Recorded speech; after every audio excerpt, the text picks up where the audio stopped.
In this video, we are inspecting the damper doors and bushings and seals. So first thing to do, and this is a DE, so it's got 2 zones in the host unit. A single temp would only have 1. You push the damper door up and it should retract on its own with the springs. And if you got a multi-temp, you do it on both. While you're up, you should make sure that the rubber seal on the top and the bottom are fully blocking the airflow, and at the same time give it a shake or a wiggle and make sure that the bushings are not binding or loose or worn out.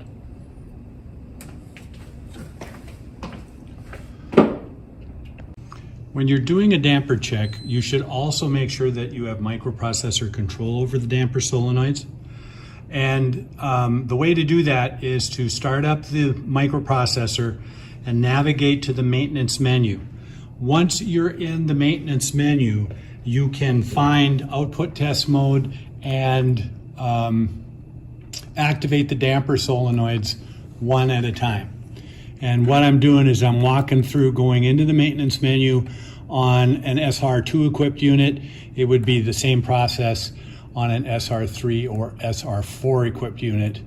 And what we're going to go to is to interface board or output test mode, hit select,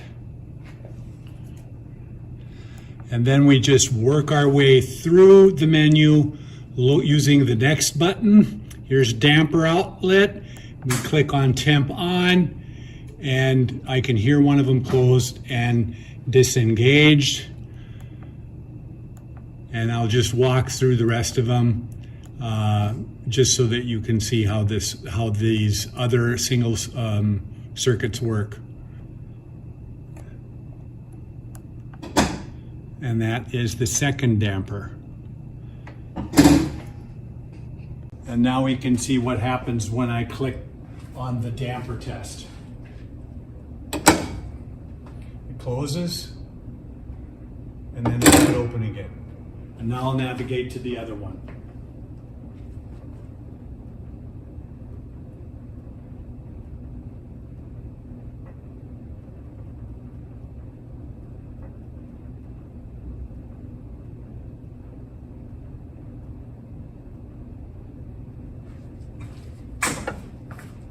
And in this case, it did not work.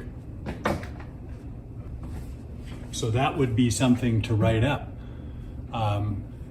If the micro can't control the damper solenoid, there's a problem in that zone, and you'd write that up. On a precedent DE unit, instead of damper solenoids, it's got damper gear motors, and the only way to check them is to go into the maintenance menu, and from there you're going to go into output test mode,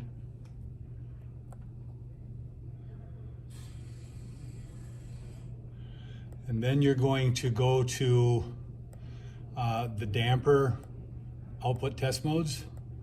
So we're going to slowly work our way down until we find them.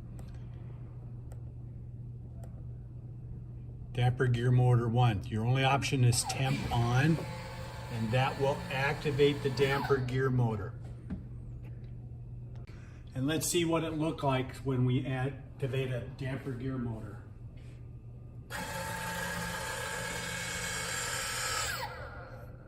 In this case, it closed it from open, and if we click it again, it'll open it again. In a DE, there are 2 of them, so we're going to do temp on damper gear motor number 2, activating it, closed and open.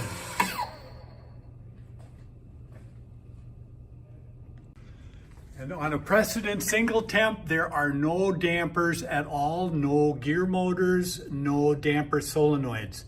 When it goes to defrost, the microprocessor simply turns the evaporator fan off for defrost mode. So precedent single temps, you don't have to worry about this step.